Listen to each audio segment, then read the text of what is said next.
So hello everyone and welcome along to this live webinar. And today we are super excited to have AK and Lia with us, the property couple. Hi AK, hi Lia, how are you?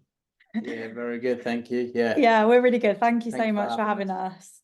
Yeah, thank you for joining. And we have very interesting agenda for today. Before we start, if you watch this webinar on YouTube, feel free to subscribe to our channel. Sarah, please put the channel link on the chat. Lia and Aku will share also your social media channels on the chat. And I will start with the agenda for today. So let me share the screen 1 second. And we will start. So we start with a brief introduction. We let Lia and Ak to introduce themselves, their activity, experience, etc. Then I will ask you, Lia and Ak, to provide some tips, top tips about property sourcing and property deal analysis. But then we will actually jump into, we'll do like together a deal analysis using the Lendlord platform. And just to hear your thoughts, how you look at deals. And of course, we will, if we have time, we'll also do some flip analysis on a buy to sell strategy.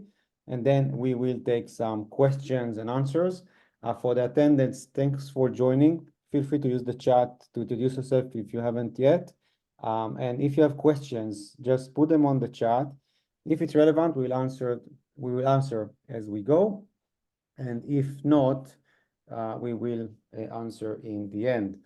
Also, you can raise your hand in the session of the questions and answers, and we will take your questions. All right, so let's start with introduction. I will let you introduce yourself first. But now, perhaps just if people know, I'm Aviram, co-founder and CEO at Lendlord. So I believe the audience should know me from the platform, but Lia and Ak, it's your opportunity to introduce yourself. Oh, brilliant. Thank you. Thank you very much. So we're Lia and Achille. Not many people can really say your name, can they? Because we're British-born Greek and we live here in the UK and we are property investors. And we also make YouTube content all about the deals that we do. And oh, sorry. And Go ahead. Sorry. do you want to tell everyone Yeah. a little bit about how we got into property investing? So we actually got into property in 2020 when COVID really kicked off, which is a bit of an interesting time to get involved in property. But yeah, we started learning about property a few years ago. We did some courses and we started to just get involved in property. And at the time I was working in a corporate job, and the main goal for me was to kind of get out of that and get more into the property space and become my own sort of boss, for want of a better word. I'll let Lia sort of talk about her background and how we've used it in property as well. Yes, so unlike AK, I've never had a corporate job. I've not been in that world at all. I'm from a creative background.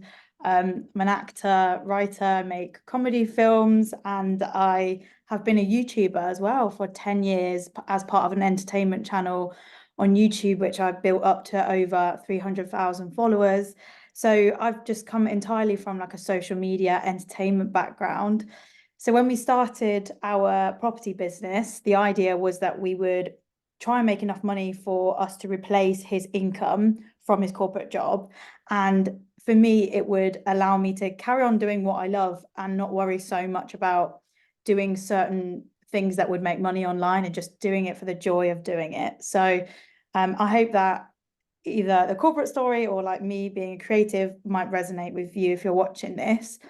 So we started our property journey in COVID. Everyone told us we were absolutely crazy to be buying properties when like lenders were just not really lending. We were first-time landlords, first-time buyers. We didn't own anything, even in our personal name. We were renting. So we had like quite a few obstacles to overcome at the beginning of our journey. Yeah, and now we're here. Now here we are. Yeah. So yeah, we're at a stage now where we make enough money to support our life from property, and obviously it's taken us quite a few years to get here. So yeah. So we've learned loads and we continue to learn every day as well.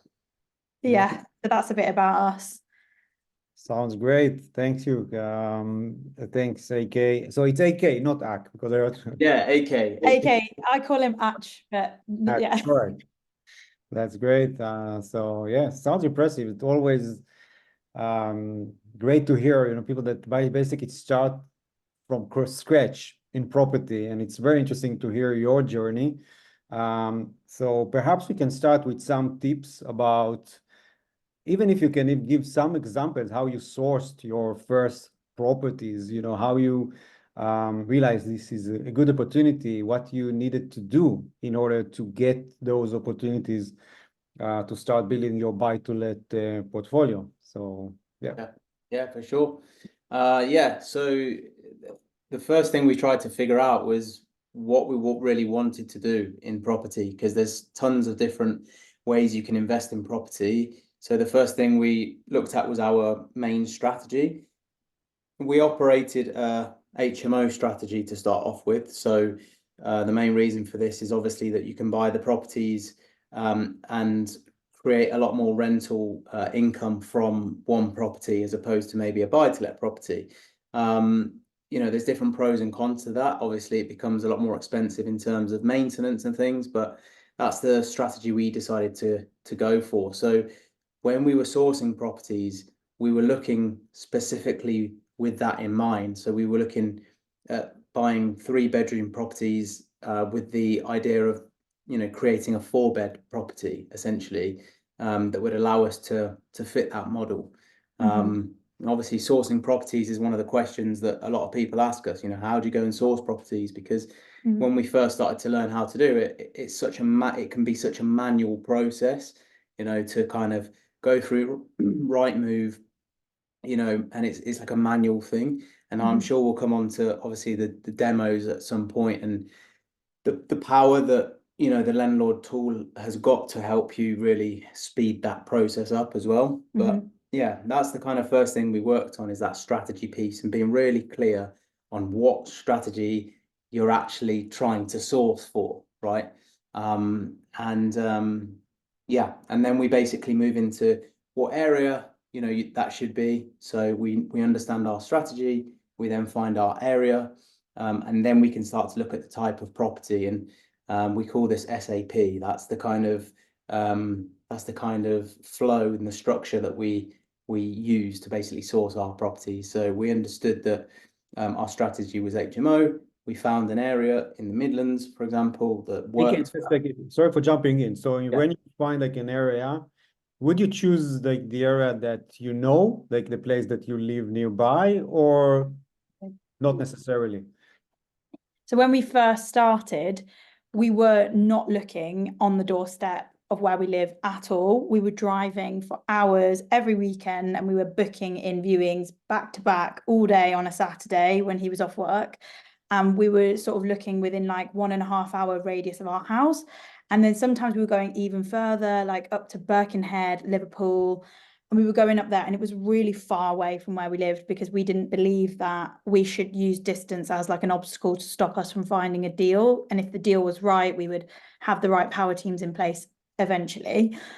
In the end, after probably 6 months of like going on viewings, putting in offers, nothing was happening for us far away. And we found our first deal on the doorstep of where we live, near Coventry. So that's kind of how it happened for us. We didn't actually intend on investing near where we live, but we're so glad that we do, because if you guys end up, being quite hands-on with your portfolio, then it's really handy to be able to drive there in 20 minutes when stuff comes up. Are you self-managing your properties, or you would use a property manager? At the moment, no, we're not self-managing, so we've got an agent. Yeah, we actually have an agent on most of them. Lia's dad wants us to manage his properties, so we're considering that. But we'll see. Yeah, at the moment we're not, but yeah. All right. Okay, good. So why don't we now start to demo the app, and then we'll go into the live analysis. So in terms of sourcing, so AK, you mentioned that. So we have on Lendlord several options. Let me share the screen 1 second. Source properties. So let me start. Can you see the screen? Yeah. Yeah. Right, perfect. Okay, so this is the Lendlord platform. Lendlord, basically you have 3 main sections: the invest part, which will focus this webinar. The manage is for portfolio landlords. If you already acquired your property, you can start manage your properties, documents, tenants and tenancies, track your rent collection, and many other things. And we have a lot of content in our YouTube channel, how you can use this great section of the app. And finance, we also provide finance for bridging and mortgage and remortgage, which is linked to your profile. So basically the engine will understand your profile, and based on that, we recommend you with buy-to-let products for mortgages and for bridging finance. So let's get back to sourcing. So from your account, if you go to invest, you can see the section called property sourcing, and here we have different tabs. So on market properties. So here basically we have every day new properties being uploaded by state agents. So I think typically those properties you will find in Rightmove and Zoopla, but we wanted to integrate everything in one place. So you can see some details about the properties, but also initial analysis based on our deal analyzer and flip analyzer, which you can after that tweak and change and play with that. Then on the auctions tab, you can find property lots actually from online auction houses all around the UK. And of course, you can see again some description of the property, the auction date, the guide price, and the auction house. You can click on place bid, and it will take you to the auction. Actually, it should take you to the specific lot, and there basically you can get more information about this property and about the auction. So this is like another source of properties to buy. Yeah, for instance, this one. You can also see some details about the property in the auction website. Then property lists, it's based on category. So you can just need to choose a category and then an address, and based on a radius, it will take a few seconds. You will be able to find properties. And I will show you in a sec. Okay, so you get the list, and here you have like much less, not much less, a little bit less data, but you have the Go Property page, so it will take you direct to either Rightmove, On the Market, or Zoopla.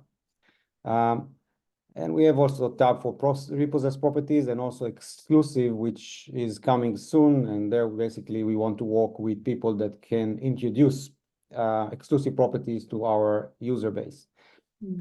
Then if you want the platform to work for you, you should use the sourcing alerts. So this is part of our premium plan, which now actually you have it 40% off. So just log into your Lendlord account. If you're not a premium, you will see here a banner. It's by tomorrow, just to get it with £59 per year instead of £99 per year. And the thing with sourcing alerts is that, let's say that I search for a property based on the search items here, and I found a property I want to follow and track. I just need to click on add to watch list.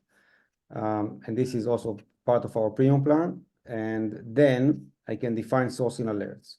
So sourcing alerts, I can get notification when price increase, price decrease, auction date reminders, but I can also set up a search criteria. So let's say I want to search properties around this address with this radius, and then I want to look from price, I don't know, 40K to 200, and then those are the property types I want. And I can also select number of bedrooms from, number of bedrooms to, click save. And then basically every day the platform will look like for new properties that match your search criteria, and you will get notification to your email or to, I think also if you use the mobile app, to your mobile. So it's great a great feature to get notified for your search criteria. So this is basically this area. I will ask you again, yeah, are you searching online? Basically, this is like part of your effort to find opportunities, or it's more connections, basically? I think it's a bit of both, really. Yeah, it's a bit of both. So we have bought through finding, say, a property on Rightmove before, but we also buy through direct to vendor, you know, through networking and speaking to landlords and that sort of thing as well. So it is a bit of both. Yeah. Yeah. So Can I just say as well, the very first deal we ever got, we were booking in viewings, like similarly to this, finding stuff and booking it in. And we went to view an auction property, but we didn't end up buying that auction property, but the auctioneer knew somebody who was like a retiring landlord, and that intro that that person gave us opened up a huge door. So you just never know who you're going to meet on a viewing from like booking stuff off Lendlord, Rightmove, you know what I mean? Absolutely. Yeah. I think this is like something that I believe in anyway, like in any aspect of your life, of your business, like connections with people. You can never know what it will lead in the future. So, you know, even if you think, no, I don't have time now to do this call, or like to say hello, or you never know what will happen. So I have like now example in the like that I almost gave off this call, but basically without this specific call, I couldn't do something that is very important for me today. So I think it's a great tip. Yeah. All right. Let's see if we have some questions already. Sarah, tell me if you can take a look on the chat, and if you see something that is relevant, we can answer now. But if not, we can answer in the end. Okay, so I think people want also like to share, if Lia AK, if you can share your YouTube channel, Instagram. Yeah, sure. All right. Yeah, our YouTube is Property Couple UK, but I just double check the link because sometimes it's weird, it doesn't work. But I can actually try to open it now and share. I've put it, and Oh, thank you very much. thanks. Yeah, and our website is just propertycouple.co.uk. Yeah, all right. Okay. So before we start the analysis, yeah, so this is basically the channel. Thanks, guys. Recommended. And Sarah, you put this on the chat already? Yeah. I think so. I think it's yes, on. I did. Yeah, all right. YouTube. Yeah, thank you so much. All right. Okay, so let's start now to analyze property deals. So, hey, Lia, you think you gave me like an area so that we can basically analyze based on that. So, Yeah, sure. yeah, so how you analyze properties on Landlord, again, on the invest part, go to deal analyzer. Currently, we have a deal analyzer for rental properties and flip projects, buy to let or buy to sell. So let's start with the buy to let. So you start with typing the address. So this is the address we want to analyze. So I think here we'll pick like, I think the first one in the street. Yes, so you will get some information about this property. I think it picked like a specific property in this street. So you will see the property type, EPC level. Actually, if you want to put a number here, and like, but I think we can use it like this. It's not so important, right? For this. Fine. Yeah, that's fine. Yeah. Yeah, then you can get some information about the property, the total floor area in square meters, average yield of the postcode, and 5-year growth of the postcode. Then you just need to put two data items: the purchase price and the expected monthly rent. Okay. So yeah, so what should we put on the expected the purchase price? Yeah, Which so not necessarily the property value. Yeah. yeah, so they want offers in excess of 62,500. So when I was looking at this, I was expecting to pay around £60,000 for that property. All right. Good. And then so the property value, the default will be the purchase price, but you can use, this is also part of our premium plan. If you want to do more than 3 searches per evaluation per month, you can do this online estimation. It's just an estimation, so it's Oh, yeah. Yeah, it's an indication basically on the prices in this area. Mhm. So if we select semi-detached house, do you know the construction date? It was pre-1914 or between? I think it's pre It's pre-1914. Yeah. It Alright. has got a garden as well. There is a garden, outdoor space, garden, number of bedrooms, Is it a three-bed or It's a three-bed, that one, yeah. Three-bed. one bathroom. One bathroom. Bathroom. And when you purchase it, is was like the interior finish quality was Yeah, so below average when we purchased them. all right, interesting. Oh, but is this for the property value on after refurbishment? So what I'm going to do, it's a good question. So we'll put like first I want to see like the before and then we'll put after when we include the purchase. So basically you use like a BRR strategy, like you purchase, renovated, and all right. So I think anyway it looks like you were able to buy it under market value because like the value of below average property in this area based on this API is 105. So before we'll put like the value that is like basically you were able to refinance or the value that you think that it's worth today, let's put the expected monthly rent post renovation. Yeah, I'm going to put a conservative figure of a post renovation of about 485 to, yeah, that's conservative. All right, good. Then you can see already the platform started to calculate your first year metric and long-term metrics, but we will continue to enhance. Stamp duty, if it's an additional property or not, the platform will calculate it for you, but you can adjust it. Then refurb costs as part of our premium plan, which again is 40% by tomorrow. You can create your schedule of works here and you can add items and basically build your renovation plan while you analyze the property. And it will be stored under this prospect property when you save the analysis. But just because we don't have a lot of time, let's put like just a rough number of the entire refurb cost of you, the exact number. Yeah, so for that particular property, I've put in £10,000 because it's gonna be fairly light for this one. All right. And then you can also put the closing costs. I will put some averages here if that's okay. Yeah. Sense. Yeah.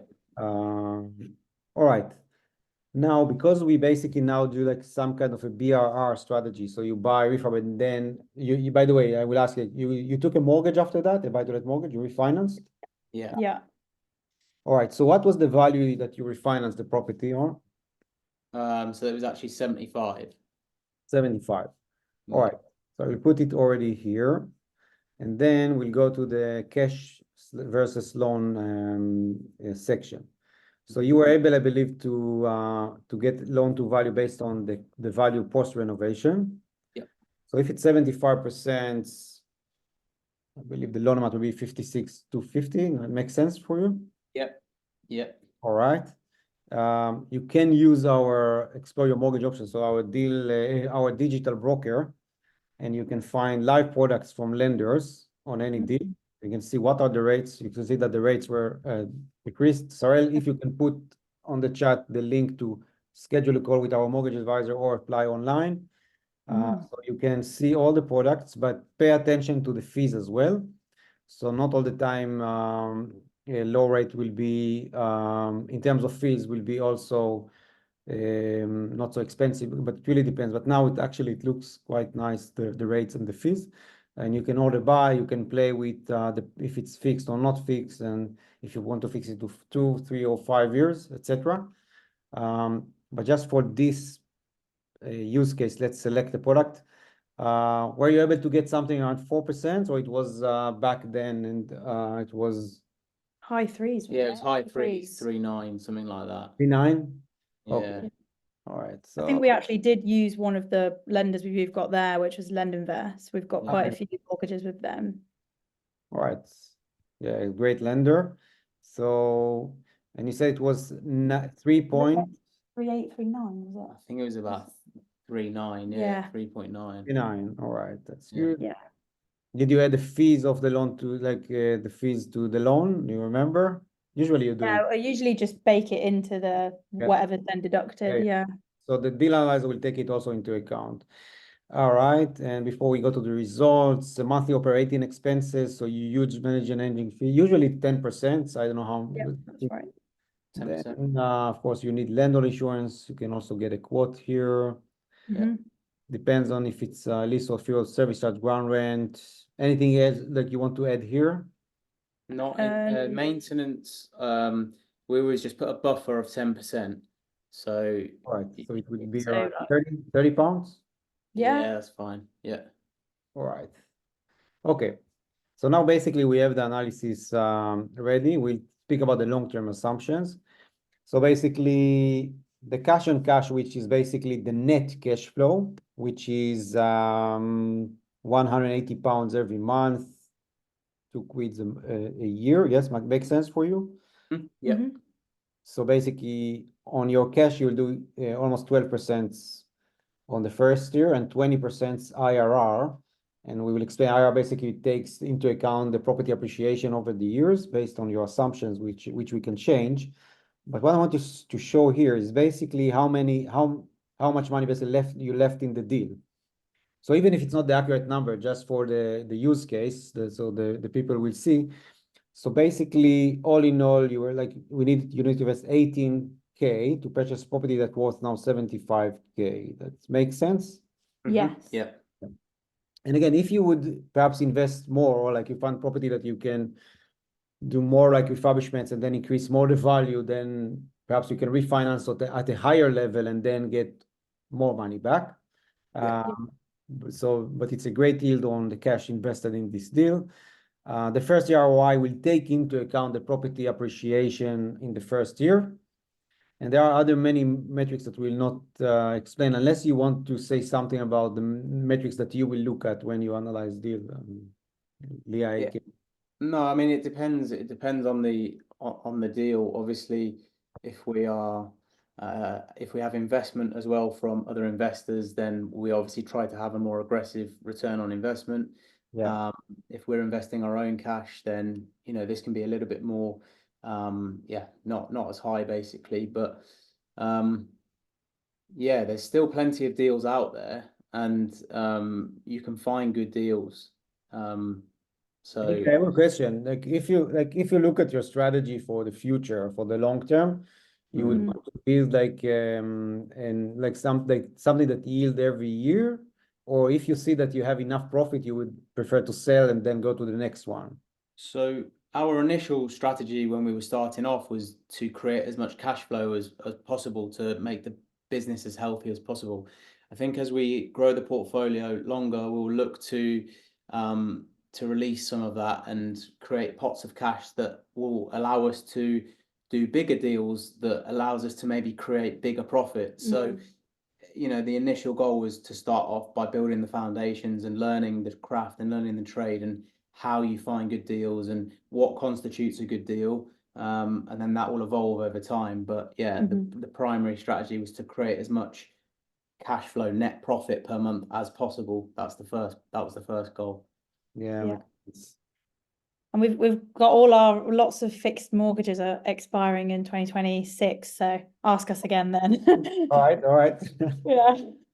I think this is like the opportunity when the mortgage expires, perhaps to see if there are capital raising opportunities or or perhaps hopefully with reducing rates or Sure. yeah. Yeah. And then I want to touch the long-term assumptions section. So basically here, this is the place to impact the long-term metrics, because if you look at for the future, then you need to see, okay, what are my assumptions? And you can run different scenarios. You can do the default or the best case scenario. You can add worst case scenario, etc. So the property appreciation, usually it will take it from the postcode. So in this postcode is 4.7, but we will go into the postcode analysis. You'll see that there is a decline in the last year. Rental appreciation, what would you say 3%? So is it obviously we've not actually been in the business for more than 10 years, so I can't really comment on what 10 years rental appreciation would be. I So think we you just could, do you like an could, assumption. yeah, you could assume 3 to 5% maybe. And Yeah. that's what I would do. Yeah. And inflation, it really depends. Basically, it's like inflation for 10 years. So basically here we analyze it for 10 years. So Okay. who knows? I would put like on the default scenario 3, and then, you know, when I go to the best case scenario, perhaps I can put 2, or even perhaps the best case is 3. In the best case, I will increase the occupancy rate. Occupancy rate means like to 92% occupancy rate means that 1 month a year, the property will be with no a tenant. So the best case scenario will be 98. You can see how it impacts the IRR. And if we go back to I just change it all the time. There is a bug, but let's create a worst case scenario. Okay. And then here we can put 92% annual property appreciation, 2%, 1% appreciation, 5% inflation. Okay. So basically now it's still valid, I think 15% IRR. Which is the internal rate of return will take into account also the property appreciation over the years. And you can just change to the best case scenario and see how it changes.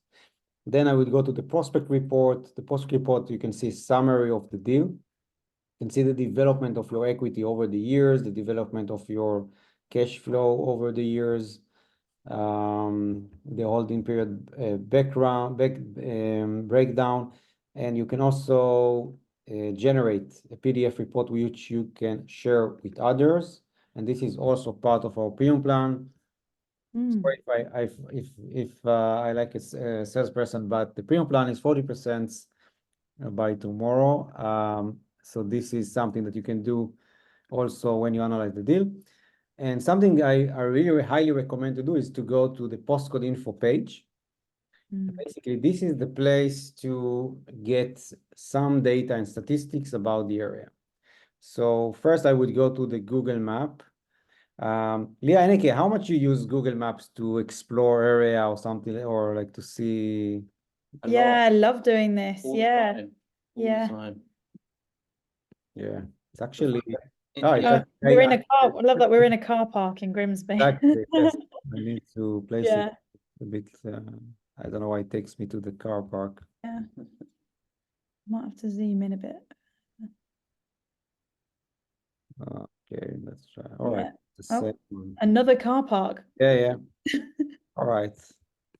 But this is because we didn't put the exact address. If we put the exact address, then we can use it with address, and then we'll get more details. But I think it's also valuable to basically take an online tour with Google Maps.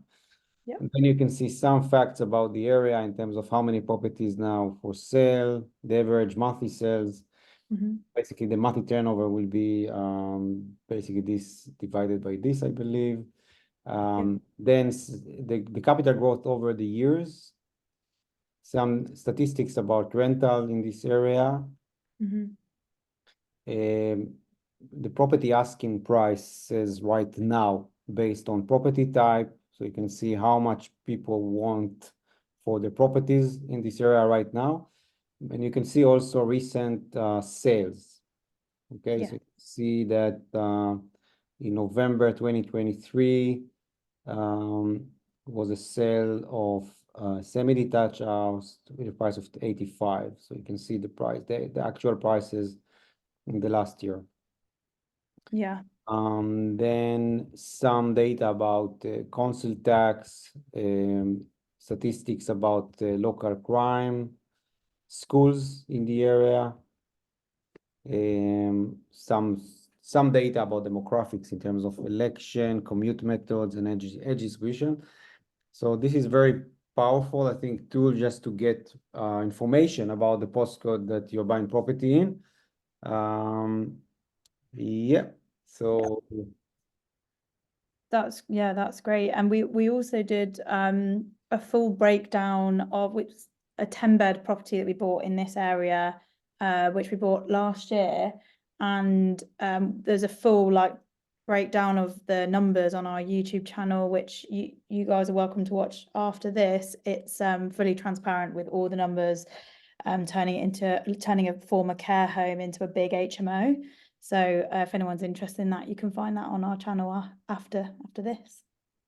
Sounds great. This was like in the same area or like... So it's up in Grimsby, yeah. So it's not on the doorstep, but we do invest up there as well, which is where we're looking now.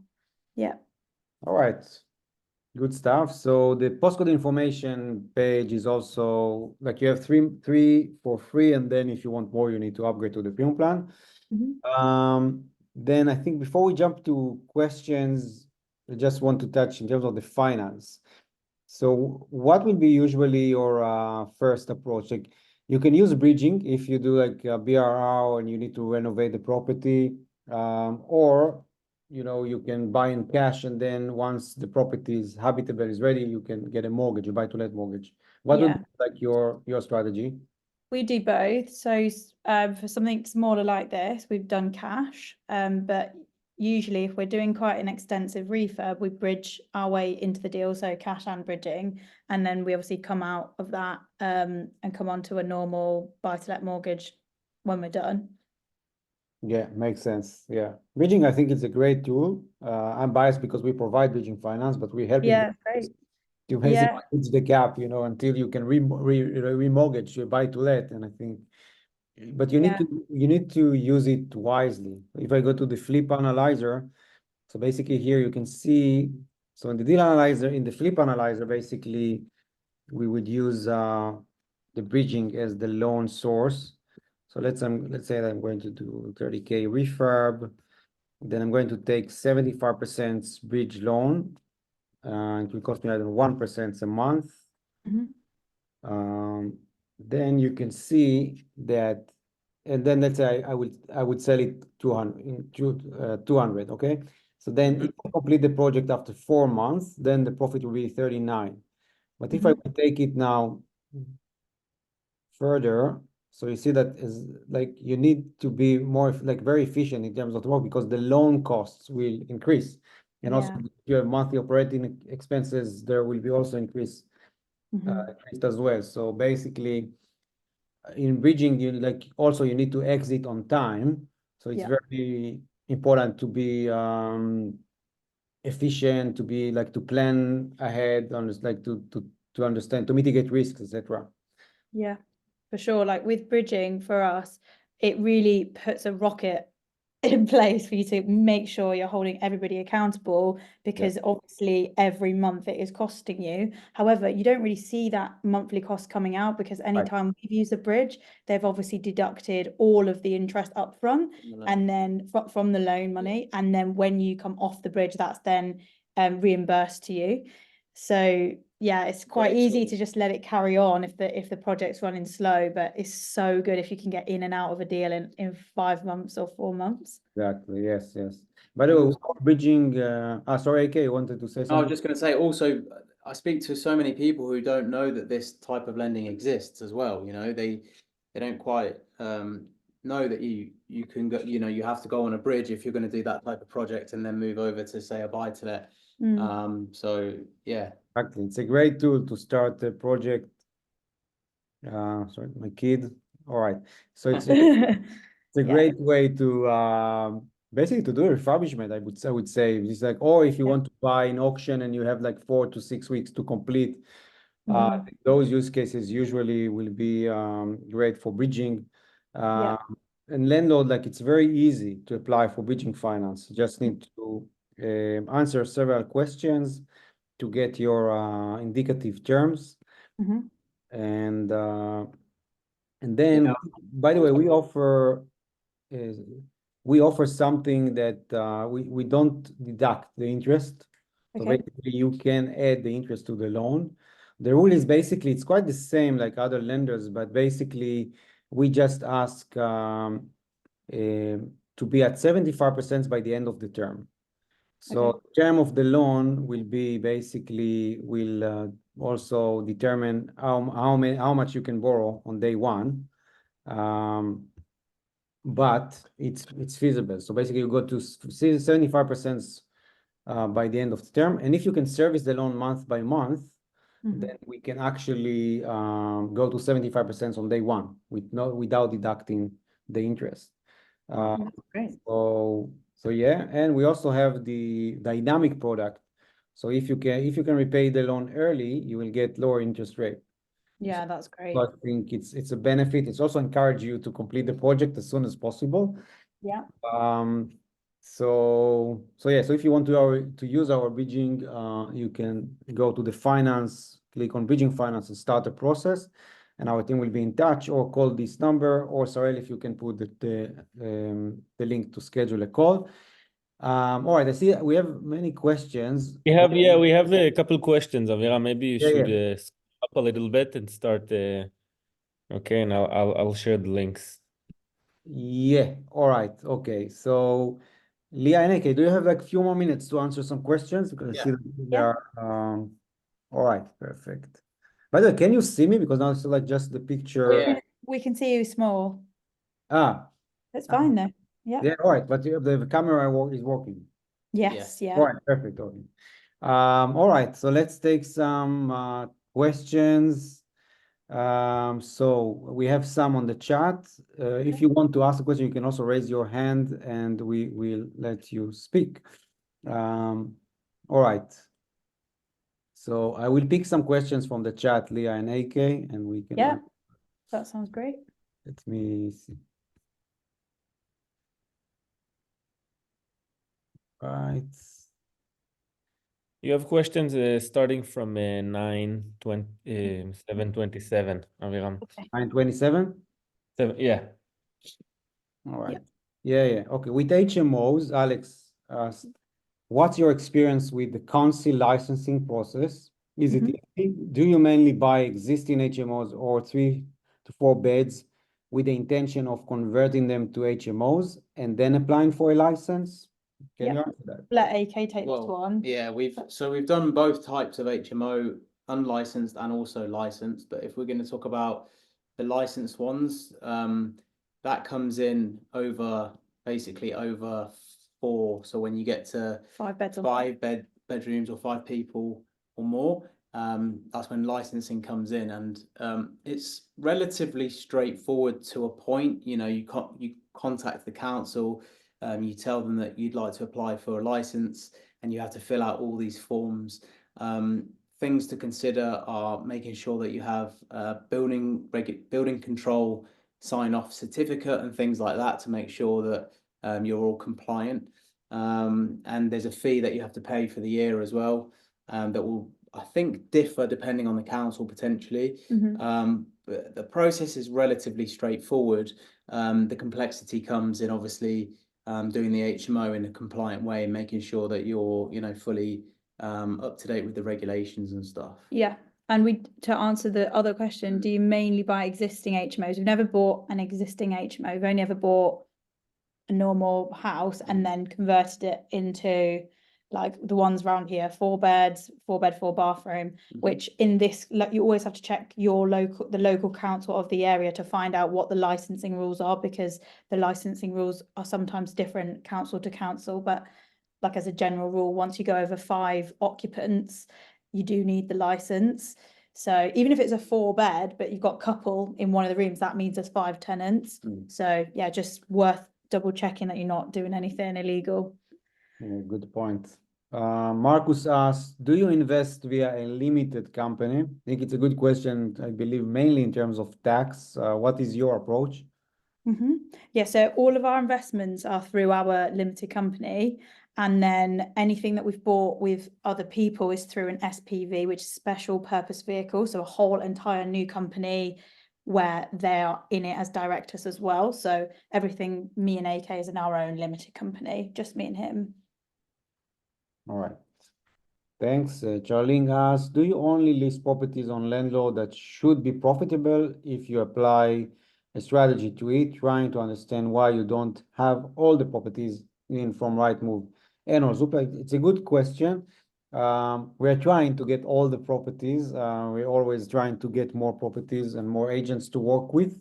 I think we have decent amount and we continue to enhance it. So hopefully we'll find more and more as we go. Currently, I think we should be around 80 to 90,000 properties being that are now up for sale in the platform.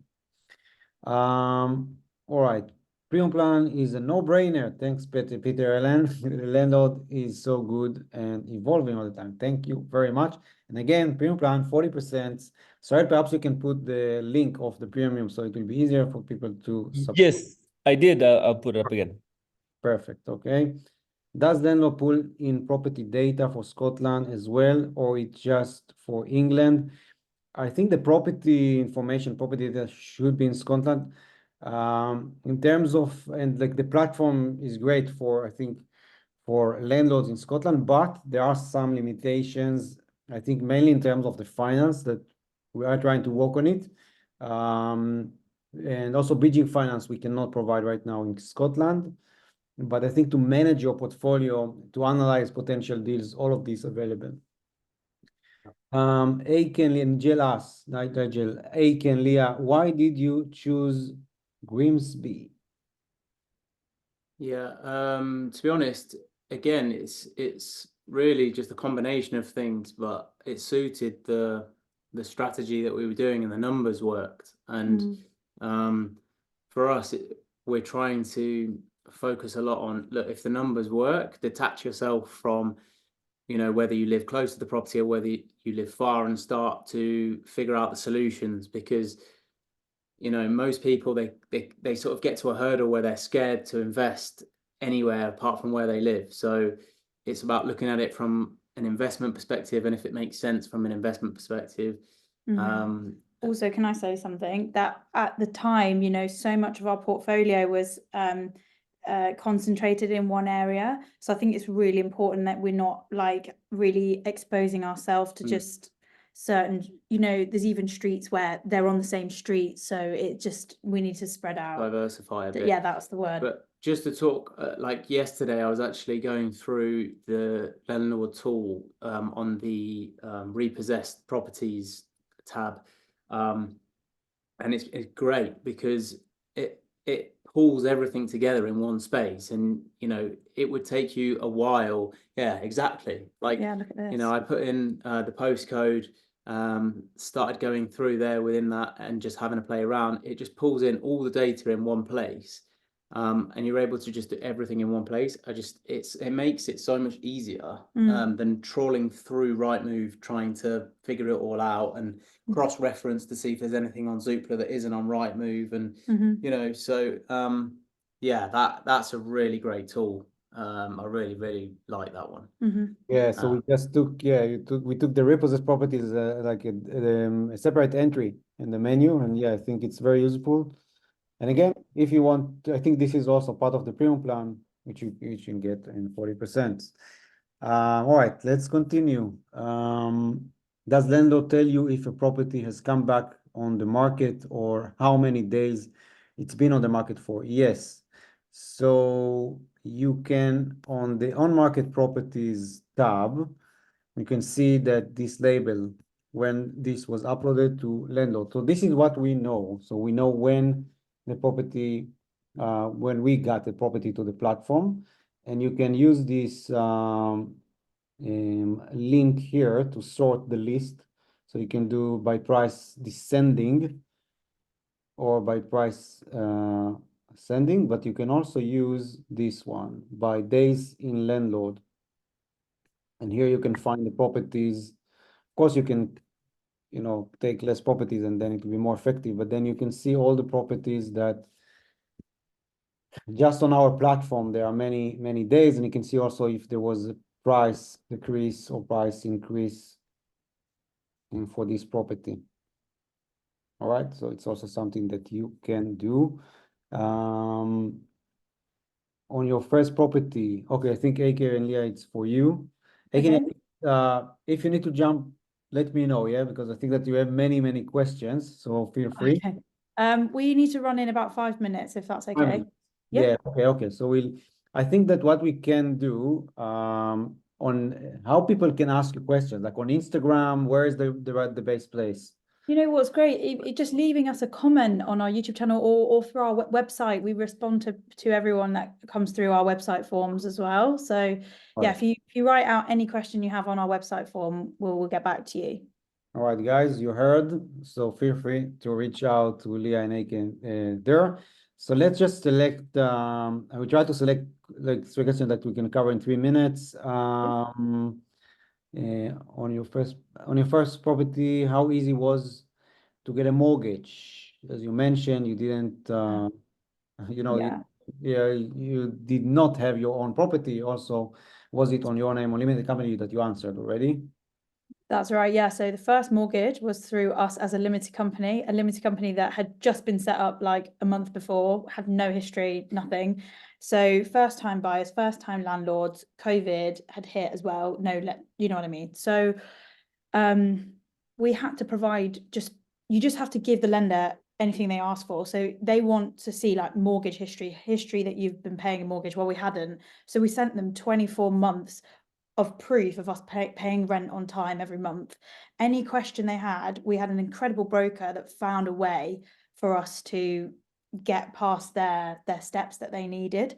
So it's a combination of you being able to provide them with what they need, you know, whether it's the income you're making, your combined income as a couple, to just anything they ask for. And if they ask for something ridiculous, you know, you can get the broker to push back and say, do you really need that? And there are lenders out there, you just need to find them. Yep. You might have to pay a bit more. That's all though. The rate was a bit more than. Yes. We can offer it with first-time buyers. So you can go to the mortgage section and you can search and then apply online, or schedule a call with our broker and and get the answers. I don't know if we have time for last question. Did you use packagers? And like, have you ever used the packagers? Yeah, we have in the past. I think the important thing to note with this is that you understand the numbers yourself. You know, you have a good understanding of what a good deal and a bad deal is.